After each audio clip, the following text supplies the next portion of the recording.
ተመልካቾቻችን ይህ በምልአት የወንጌል አገልግሎት እየተዘጋጀ የሚቀርብላችሁ ሳምንታዊ የእግዚአብሔርን ቃል የምንሰማበት ሰዓት ነው።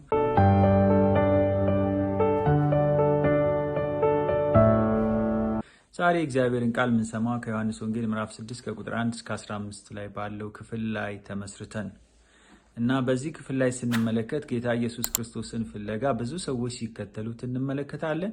እነዚህ ሰዎች የተከተሉበት የተለያየ ምክንያት ሊኖራቸው ይችላል። ግን ጌታ ኢየሱስ ክርስቶስስ እንዴት አድርጎ አስተናገዳቸው የሚለውንም ሁለተኛውን ጥያቄ አብረን እናነሳለን። መጀመሪያ ላይ ክፍሉ ላይ እንደሚነግረን ከቁጥር 1 እስከ 3 ላይ ባለው ክፍል ላይ በዚሁ ምዕራፍ 6 ላይ ማለት ነው በበሽተኞች ያደረገውን ፈውስ ወይም ምልክት ስላዩ ነው ሰዎች የተከተሉት እና ጌታ ኢየሱስ ክርስቶስ ከዚህ በፊት ከተነሱ ነቢያቶች ይልቅ ከዚህ በፊት ከተነሱ መንፈሳዊ ሰዎች ጌታ ቀብቶ ካስነሳቸው ሰዎች ይልቅ ያደርገው የነበረው ምልክት ተአምራት ሰው እንዲሁም ደግሞ በሽተኞችን ሲፈውስ በጣም አስገራሚ ስለነበረ ይህን ነገር እየተነጋገሩ እየተቀባበሉ ለዚህ ጉዳይ እንዴት ነው ይሄ ነገር ሊሆን የቻለው በሚል ሀሳብ ብዙዎች እየጎረፉ ሲመጡ እንመለከታለን። የሕዝቡ ልዩ ልዩ ጥያቄዎችን የሚመልስ ጌታ በመከሰቱ በሚያደርገው ነገር አንዳች ነገር እናገኛለን በሚል ወደ ኢየሱስ ሲመጡ እንመለከታለን። አሁን ሰዎች እያንዳንዱ ሰው ሲመጣ ጌታ ኢየሱስ ክርስቶስ ዛሬ አንድ ነገር ሊያደርግልኝ ይችላል የሚል የግልም ኮንቪክሽን ያላቸው ይመስላሉ። በግላቸውም ይህን ነገር ያመኑበት ይመስላሉ። ከዚህ የተነሳ ጌታ ኢየሱስ ክርስቶስ ዛሬ ምን ሊያደርግ ነው? ስለዚህ እሱን ብንከተለው ይሻላል፣ ጥያቄዎቻችንን ይመልስልናል በሚል ሀሳብ የመጡ ነው የሚመስሉ። ኢየሱስም ባህሩን ተሻግሮ ራቅ ወዳለው የባህሩ ዳርቻ ወይም ማዶ ቢሻገርም ኢየሱስን ከፈለጉበት ጉዳይ አንጻር የባህሩ ርቀት ሲገድባቸው አንመለከትም። ጌታ ኢየሱስ ክርስቶስ ሕዝብ ሲበዛና ሲጎርፍበት እንደውም ወደ ማዶ እንሻገር ብሎ በታንኳይቱ ሲሻገር እንመለከታለን ከደቀ መዛሙርት ጋር። ከዛ በኋላም ደግሞ እነዚያም ሰዎች በታንኳ ተከትለው ሲሄዱ እንመለከታለን። ከዛ በኋላ ግን ጌታ ኢየሱስ ክርስቶስ ደቀ መዛሙርቱን ይዞ ወደ ተራራ ሲወጣ እንመለከታለን እና ወደ ተራራው ጫፍ ወጥቶ ጌታ ሲቀመጥ እነዚህም ሰዎች ኢየሱስን ከሚፈልጉበት ነገር አንጻር መሄድ አልከበዳቸው። ይልቁንም ኢየሱስ ክርስቶስ ጋር ወደ ተራራው ሲወጡና ጫፍ ደርሰው እዛ ሲከማቹ ነው የምንመለከተው። እንግዲህ ምናልባትም ልፋት አለው የራሱ አካባቢውን በጣም ሞቃት ነው ይሄ መካከለኛው ምስራቅ አካባቢ እና በዛ ሁኔታ ግን ተራራ ላይ ሲወጡ እንመለከታለን። ኢየሱስን ሲፈልጉት እንመለከታለን እና ሕዝቡ ኢየሱስ ያለበትን ድረስ ርቀት ሳይበግራቸው መጓዛቸው የኢየሱስ አገልግሎት ምን ያህል ተጽዕኖ ፈጣሪ እንደነበረ እዚህ ጋር ማየት እንችላለን። አያችሁ፣ ኢየሱስ ክርስቶስ አገልግሎቱ ተጽዕኖ መፍጠር ባይችል፣ የሰዎችን ጥያቄ መመለስ ባይችል፣ ሰዎች መጥተው እንደመጡ የሚመለሱ ቢሆኑ ኖሮ ሰዎች የዚህን ያህል ኢየሱስን ሊፈልጉት አይችሉም ነበር። አሁን መነጋገሪያ እንዲሆን ያደረገው ነገር ምንድን ነው? ኢየሱስ ፕራክቲካል የሆነ ግልጽ የሆነ ነገር ያደርግ ስለነበረ፣ አገልግሎቱ የሰዎችን መፍትሄ ይሰጥ ስለነበረ፣ አገልግሎቱ የሰዎችን ልብ ያሳርፍ ስለነበረ፣ ጥያቄያቸውን ይመልስ ስለነበረ ነው ኢየሱስን የፈለጉት። ጌታ በሕይወታችን በሙላት መስራት ሲጀምር ብዙዎች እግዚአብሔር በእኛ በሚሰራው ስራ ተስበው ሊመጡ ይችላሉ። በዚህ በአዲስ ኪዳንም ኢየሱስ ከሄደ በኋላ በመንፈስ ቅዱስ ኃይል አማካኝነት እኛ አገልግሎት እያገለገልን አለን። ስለዚህ ይሄ ጸጋ በጣም እየጨመረ በጣም እያደገ በሚመጣበት ሰዓት ብዙ ሰዎች በአገልግሎታችን ሊሳቡ ይችላሉ። ያን ጊዜ ግን እኛ ከእውነተኛው አዳኝ ጋር እንዲገናኙ ወደ እርሱ መምራት ይገባናል። አሁን በዘመናችን ብዙ ሰዎች ብዙ አገልጋዮች ጌታ ኢየሱስ ክርስቶስንና ሕዝቡን ከማገናኘት ይልቅ እነሱ በመካከል ሆነው ኢየሱስን ሲጋርዱት እንመለከታለን። በአገልግሎታቸው በተሰጣቸው ነፃ ጸጋ፣ በእግዚአብሔር ምሕረትና ቸርነት በተሰጠው ጸጋ ምክንያት ራሳቸውን ሲነግዱበት፣ ለራሳቸው ሲያተርፉበት ይታያሉ። ራሳቸውን እንደ ኮከብ ሲያደርጉ ይታያሉ እና በጣም ብዙ ከዋክብት የበዙበት ዘመን ነው። ግን መጽሐፍ የሚለን ምንድን ነው? የንጋቱ ኮከብ ማን ነው? ኢየሱስ ነው። ስለዚህ እኛ ወደ ኢየሱስ እንድንመራ፣ ሰዎች ከኢየሱስ ጋር እንዲገናኙ ምክንያት እንድንሆን ነው በዚህ ምድር ላይ ለአገልግሎት የተቀመጠ። ስለዚህ በየትኛውም አጋጣሚ በየትኛውም ሁኔታ ቢሆን ኢየሱስ ክርስቶስን የሚሸፍን አገልግሎት ልናገለግል አይገባም። ጌታ በሰጠን ጸጋ እኛ ሌላ ነገር ውስጥ ገብተን ኢየሱስ ክርስቶስን የሚያሳዝን ስራና ኢየሱስን የሚሸፍን ተግባር ላይ መከናወን የለብንም። ሁለተኛ፣ ኢየሱስ ለሕዝቡ መንፈሳዊ ብቻ ሳይሆን ስጋዊ ፍላጎት አቅርቦትም የሚያስብ እንደነበረ እንመለከታለን። በዚህ ምክንያት ፊልጶስን የጠየቀበት ምክንያት ከቤተ ሳይዳ የመጣ በመሆኑ ነው ይላሉ አንዳንድ ኮመንተሪዎች። ኢየሱስን ምን አለው? እነዚህ ሰዎች የሚበሉትን ስጧቸው ብሎ ሲጠይቀው እንመለከታለን። ጌታ ኢየሱስ ክርስቶስ የተራቡትን የሚያበላ ነበር። በዚህ ዘመን ያለ አንዳንድ አገልጋዮች ያው ህዝቡ ወደ እነሱ ሲጎርፍ ያበሉናል ብለው ነው፣ መንፈሳዊ ነገር ይሰጡናል፣ ይጠቅሙናል ብለው ነው። ግን እነዚህን ሰዎች ስንመለከታቸው ጭራሽ ህዝቡን የሚበሉ ሆነው ሲገኙ እንመለከታለን። እና ፊልጶስ ይህን የጠየቀበት ምክንያት የቤተሳይዳ ሰው ስለነበረ ነው ይላሉ አንዳንድ ኮመንተሪዎች። ቤተሳይዳ ደግሞ ከጥብርያዶስ ባህር የ2.25 ኪሎ ሜትር ርቀት አካባቢ ነው የነበረው። ስለዚህ ፊልጶስ አካባቢውን በደንብ ስለሚያውቅ ነው የጠየቀው የሚል ሐሳብ የሚሰነዝሩ ሰዎች አሉ። የሆነ ሆኖ ግን መጽሐፍ ደግሞ እንደሚነግረን ምንድነው የሚለው? ጌታም ሊያደርግ ያለውን አውቆ ፊልጶስን ጠየቀው ነው የሚለን። ጌታ ኢየሱስ ክርስቶስ ምን እንደሚያደርግ ያውቃል። ሙሉ መልስ ከፊልጶስ አገኛለሁ ብሎ አስቦ አልነበረም የጠየቀው። ስለዚህ ያው የፊልጶስ መልስ የሆነው ደግሞ ምንድነው? ለዚህ ሁሉ ህዝብ የሚሆን እንጀራ ወይም አቅርቦት ከወዴት ይገዛል ብሎ ጌታ ሲጠይቀው ፊልጶስም የ200 ዲናር እንጀራ እንኳን ቢገዛ ሊበቃ አይችልም።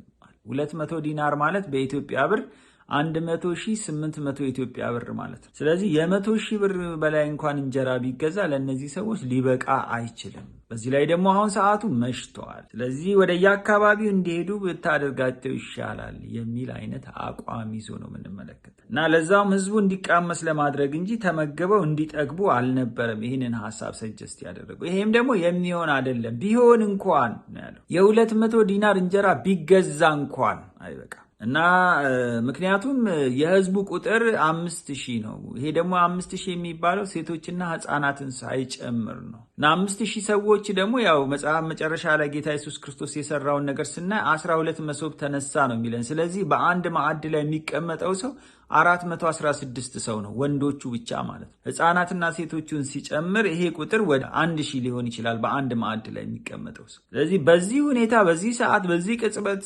ዝግጅት ሳይደረግ የዚህን ያህል ቁጥር ሰው ማስተናገድ አይቻልም። ስለዚህ አሁንም በጊዜ ብታሰናበታቸው ይሻላል። ወደ የአካባቢው ሄዶ ምግባቸውን ራሳቸው ቢፈልጉ ይሻላል እና ኳሱን ወደ እነሱ ብናቀብለው ይሻላል እንጂ ይሄ የሚሆን ነገር አይደለም አይነት ሐሳብ ነው ያዘው። አሁን የፊልጶስ በእርግጥ ነው ከባድ ጥያቄ ነው የጠየቀው። ለእኛም ቢሆን ይሄ ነገር እንዴት ይሆናል ብሎ ቢያማክሩን የማይሆን ነገር ከሆነ ከአይምሮ በላይ የሆነ ጥያቄ ከሆነ መፍትሄ እኛ ሰጪ ላንሆን እንችላለን።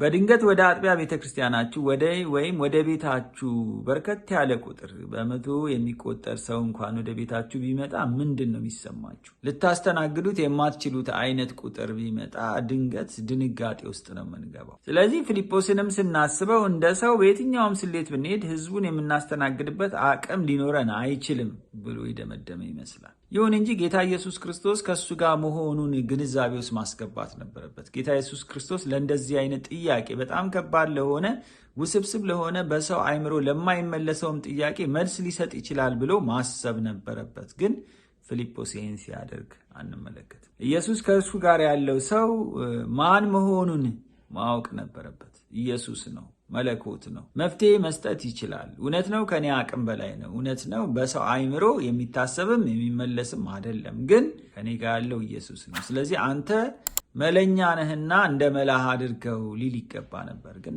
ይህን ሲል አንመለከትም። ሶስተኛ፣ እንድሪያስም የመጣውን የህዝብ ጎርፍና በእጃችን ያለው ነገር አይመጣጠንም የሚል ሀሳብ ይዞ ብቅ ሲል እንመለከታለን። እና እንድሪያስ የመፍትሄ ሀሳብ ለማምጣት ሳይሆን የፊልጶስን ሀሳብ ለማጠናከር የሰጠው ሀሳብ ነበር። ይሄ ሀሳብ አሁን እኛ መፍትሄ ማምጣት አንችልም። አንድ ብላቴና አለ እዚህ 5 እንጀራና 2 ዓሣ ያዘ። ግን 5 እንጀራና 2 ዓሣ ለዚህ ሁሉ ህዝብ ሊበቃ አይችልም አይነት ሀሳብ። ስለዚህ የፊልጶስም ሆነ እንድሪያስ መደምደሚያ ምንም ማድረግ ስለማንችል የምትለውን በላቸውና አሰናብታቸው፣ በጊዜ አሰናብታቸው፣ ሳይመሽባቸው አሰናብታቸው። ኢየሱስም ለዚህ ግዙፍ ችግር ከፊልጶስም ሆነ ከእንድሪያስ መልስ አገኛለሁ ብሎ አልነበረም ሲጠይቅ የነበረው። ወይም ደግሞ ፊልጶስና እንድሪያስ የመጨረሻውን መልስ ይሰጣሉ ተብሎ ጌታ ኢየሱስ ክርስቶስም ኤክስፔክት አድርጎ አይደለም።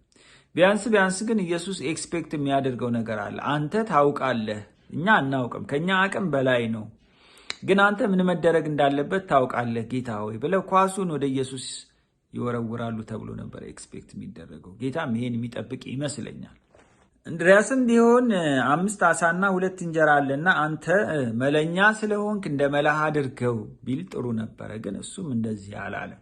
ኢየሱስም ሕዝቡን በሜዳው ላይ አስቀምጧቸው ሲል ዛሬ ደግሞ ኢየሱስ ምን ሊያደርግ ነው የሚል ጉጉት ሳይዛቸው አልቀረም።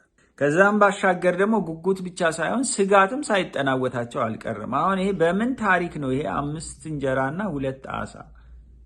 ስለዚህ የሚሆነውን ነገር እናያለን የሚለው ነገር ጉጉት ነው። በእጃችን ላይ ያለው ነገር አይበቃም የሚለው ደግሞ ስጋት ነው። እና በሁለት ነገር ውስጥ ዳይለማ ውስጥ ገብተው ነው ያሉት። አንድም ስጋት አለባቸው፣ በሌላ በኩል ደግሞ ጉጉትም አለባቸው። ደግሞ ዛሬ ጌታ ምን አዲስ ነገር ሊያደርግ ነው? በሌላ በኩል ደግሞ ይሄ ነገር ሳይበቃ ቀርቶ እንደው እዚህ ጋር ነገሮች አልስተካከል ብሎ ብንዋረድስ አይነት ውስጡ ያለው ቢሆንም ኢየሱስ ከነሱ ጋር ያለው ኢየሱስ ሉዓላዊ የሆነ ነገሮችን ካለመኖር ወደ መኖር ያመጣ እንደሆነ፣ ስለዚህ ያለውን ነገር መባረክም ሆነ ማብዛት የሚችል መሆኑን ግን መዘንጋታቸው ትንሽ ያስተዛዝባል።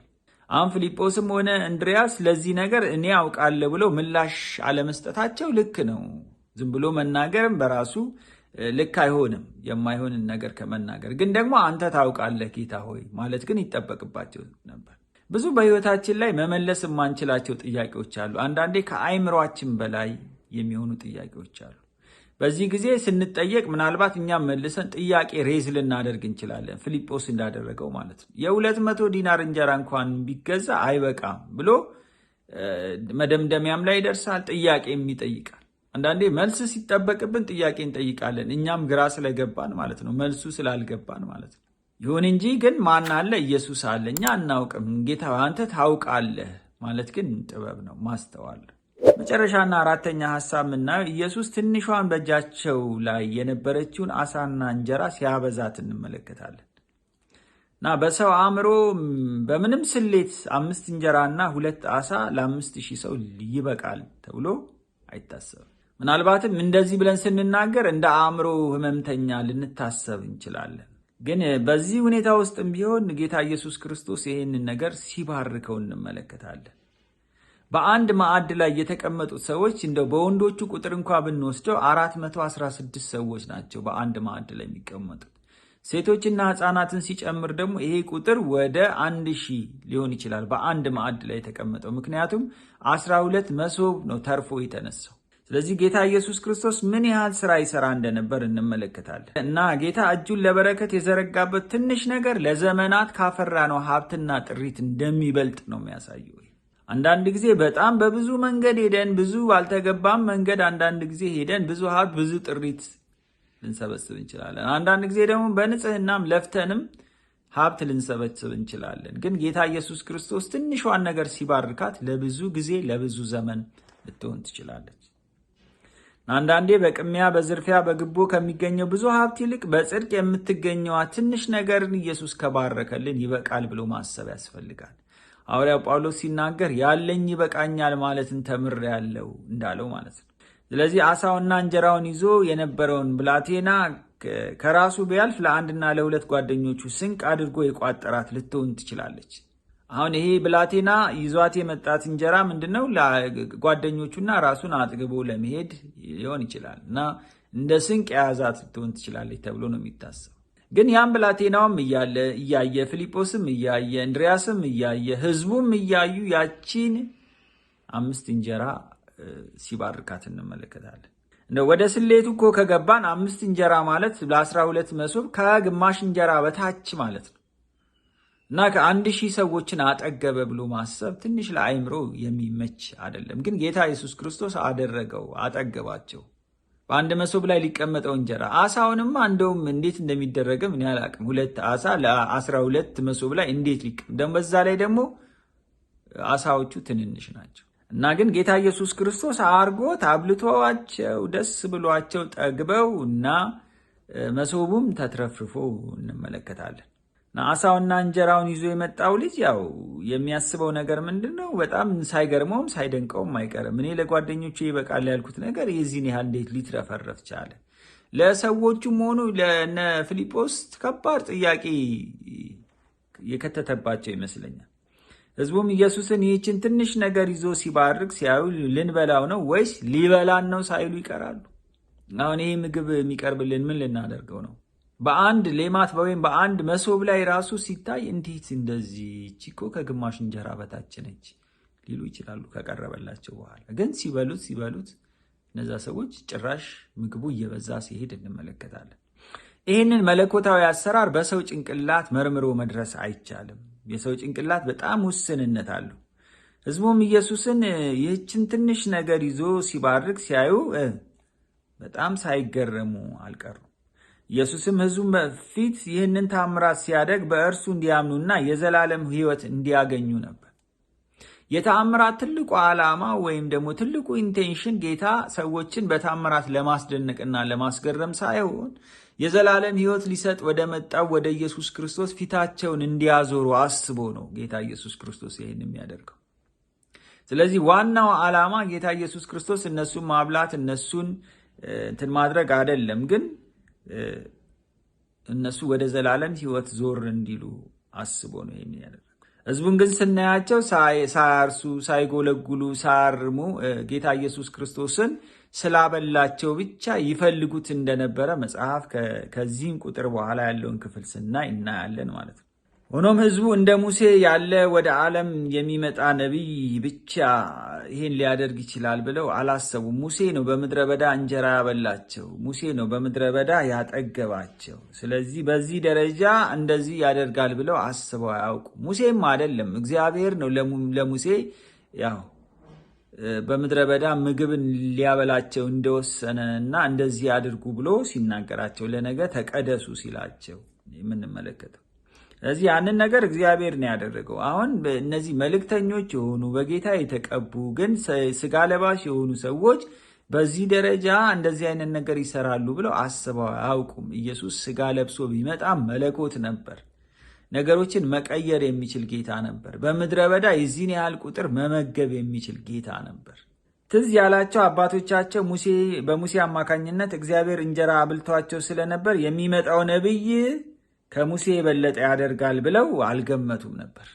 ከሙሴ የበለጠ ይህን ነገር ሊያደርግ ይችላል ብለው እነዚህ ሰዎች አላሰቡም ነበር። ግን ከሙሴ የሚበልጥ በዚህ አለ ይላል መጽሐፍ ቅዱስ። ጌታ ኢየሱስ ክርስቶስ ራሱ ሲናገር ከሙሴ የሚበልጥ በዚህ አለ እና ሙሴ በእግዚአብሔር ምሪትና ከእግዚአብሔር የተቀበለውን ነገር ነው የሰጣቸው። ጌታ ኢየሱስ ክርስቶስ ደግሞ በራሱ መለኮታዊ ስልጣን ነገሮችን ሲቀያይራቸው እንመለከታለን።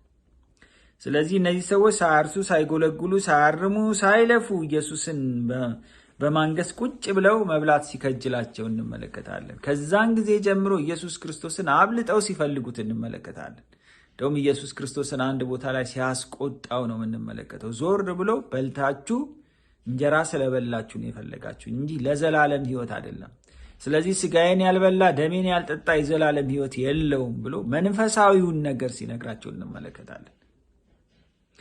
በእኔ ያላመነ ሰው በእኔ ሞትና ትንሣኤ የማያምን ሰው የዘላለም ሕይወት ሊያገኝ አይችልም። ስለዚህ በእኔ እመኑ፣ እኔ የሕይወት እንጀራ ነኝ። ከዚህ ከሚያልፈው ምድራዊ ነገር በላይ የሕይወትን እንጀራ የምሰጥ ሕይወትን ሳትስፋ የማደርግ የሰውን የውስጥ እርካታ መስጠት የምችል ጌታ ነኝ። ስለዚህ በእኔ እመኑ።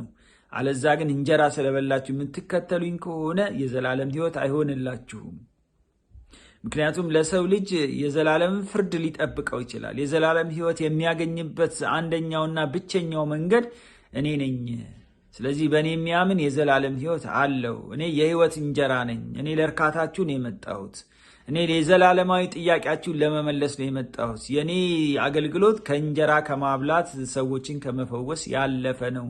ስለዚህ በዚህ መንገድ እኔን ልትረዱኝ ይገባል የሚል ይመስላል ኢየሱስ ሲናገር። ኢየሱስ ግን ከዚህ ምድር መብልና መጠጥ የበለጠ ተልእኮ ይዞ የመጣ ጌታ ነበር። የኢየሱስ ተልእኮ ሰዎችን ማብላት፣ ሰዎችን ምድራዊ ነገር መስጠት፣ ሰዎችን መፈወስ አይደለም። ከዚህ የዘለለ ሰማያዊና መለኮታዊ ተልእኮ ይዞ ነበር የመጣው። ይህንን ተልእኮ እንዲረዱለት ነበር ኢየሱስ የሚፈልገው። እውነት ነው። በዚህ ምድር ላይ ስንኖር ጌታ ለሆነ ጊዜ ያህል የሆነ ነገር እንድናደርግ ይሰጠናል። የሚሰጠውን ነገር ይሰጠናል። እንድንቆይ መቆያ እንዲሆን ወደ ላይኛው ቤታችን እስክንሄድ ድረስ ከጌታ ጋር እስክንገናኝ ድረስ የዚህ ምድር ኑሮና ሲስተም እስከሚያበቃ ድረስ እኛም በስጋ ሕይወት እስካለን ድረስ የተለያዩ ነገሮችን ሊያደርግልን ይችላል። ያ ነገር ግን የመጨረሻ ግብ አይደለም። ምክንያቱም ኢየሱስ ለኛ የሞተው ለስጋችን ብቻ ሳይሆን ለነፍሳችን ነው። የዘላለማዊ ሕይወት ሊሰጠን ነው ኢየሱስ የሞተው። ስለዚህ ይህንን ተልእኮ እንድንረዳለት ይፈልጋል ኢየሱስ። የሰው ልጅ ዘላለም ለማሳረፍ የመጣ ጌታ ነበር። ለዘላለም ለማሳረፍ፣ ከዘላለም ቁጣና ፍርድ እንዲያመልጥ፣ በአባታችን በአዳም ምክንያት የመጣውን ኃጢአት በኢየሱስ ክርስቶስ በኩል ደግሞ ሕይወት እንዲሆንልንና እንዲትረፈረፍልን የመጣ ወገኖች፣ ዛሬ ኢየሱስ ክርስቶስን እንደ ግል መድኃኒታችሁ አድርጋችሁ ያልተቀበላችሁ፣ ኢየሱስ አዳኜ ነው በአንተ ባምን የዘላለም ሕይወት አገኛለሁ ያላላችሁ ሰዎች የመዳኛው መንገድ ኢየሱስ ነው። ስለዚህ ወደ ኢየሱስ ስትመጡ የዘላለም ሕይወት ታገኛላችሁ። ከዛ ውጪ መንገድ የለም። እኔ መንገድ፣ እውነት፣ ሕይወት ነኝ ብለዋል። ስለዚህ በዚህ መንገድ ብንሄድ፣ ኢየሱስን ብንቀበለው፣ ኢየሱስን አዳኜ ነህ አምላኬ ነህ ብንለው የዘላለም ሕይወት እናገኛለን። ስለዚህ ደግሞ ኢየሱስ የመጣበት ተልእኮ ሰዎችን ለማብላት፣ ሰዎችን በሚራክል ለማስደነቅ አይደለም። ኢየሱስ የመጣው የዘላለም ሕይወት እንድናገኝ ነው። ስለዚህ ይህንን እያሰብን በሕይወታችን ሁል ጊዜ ኢየሱስን ወደ ልባችን ልናስገባው ይገባል። የሰማነውን ቃል ይባርክልን። ጌታ ይባርካችሁ። አሜን።